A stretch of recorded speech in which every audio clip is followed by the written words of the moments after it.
To guys my new blog. आज जायचं होतं धुळ्याला जाताना तुम्हाला डायरेक्ट धुळ्याच्या रोडवर भेटू. डायरेक्ट धुळ्याला निघालो होतो. धुळ्याला जाता डायरेक्ट मंदिर लागले. कोणतं देवाचं मंदिर होतं कमेंट करून सांगा तुम्ही. इकडूनच जाताना मग पुढे महादेवचं मंदिर होतं. तिथे काहीतरी भजन चालू होतं ना. मला भजन पाहिलं. डायरेक्ट शाळेत पोचलो होतो. पोचून थोडे पाहिले व्हिडिओ काढला. पालक भेट होती ना आज रक्षाबंधनची.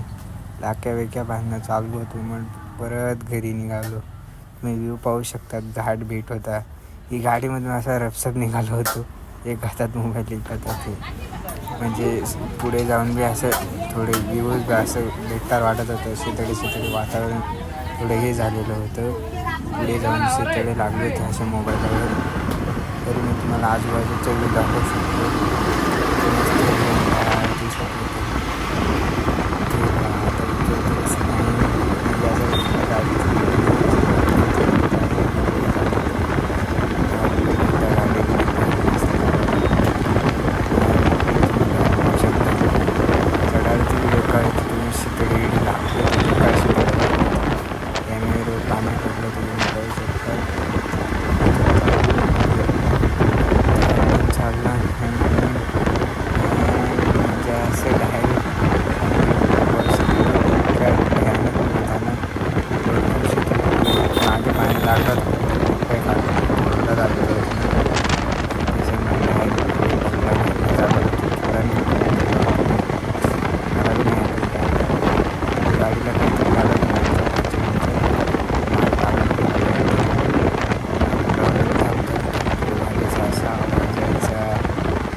आता घाट लागून गेलेला होता. चढाड राहते ना घाट लागून पण आता गेलो.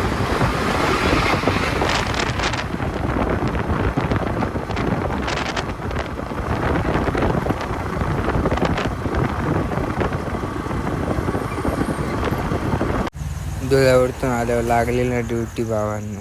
डायरेक्ट वावरात जायचं आहे. तेच काम कोंबड्या पाणी वावरात जायचं. लगेच वावरात जाऊन मस्तपैकी कोंबड्या पाणी चारा पाणी करायचं आणि घरी यायचं. गाईज तुम्ही व्ह्यू पाहू शकता. आजचा व्हिडिओ खूप खतरनाक आहे. एक हाताने गाडी चालत जाते वावरात. आता तुम्हाला वावरात घेऊन गेली. जॅकेट मी पोचलो होतो. शेड खोललं. शेड खोललं. ते बच्चांना टाकायची. वाटी घेतली मस्त. बस एकदाच आमची बाजरी आहे. बाजरी पाहू शकतात. बाजरीला ते हे दयारे लागून गेले काय म्हणतात त्याला नाही का, किडे लागून गेलेले. उन्हात टाकावं लागेल तिला कधी विधी आल्यावर. उन्हात टाकून गेल्यावर ते बघ दान टाकले पिल्ले कसे करतात हे पाहिलं का तुम्ही. धडाधड कसे खातात पा कसे असे खायला शकतात तुम्ही. असं नका समजू बघा. कालचाच कपडा घातलेला आहे तुम्ही म्हणजे कालच्याच ब्लॉगचा कपडा घातलेला आहे. शेतात जायला तोच कपडा वापरतो. आता तुम्ही पाहू शकता झाले ती संध्याकाळ. आता मस्त संध्याकाळचे 6 वाजले होते. आता जेवण करून झोपायचंच होतं.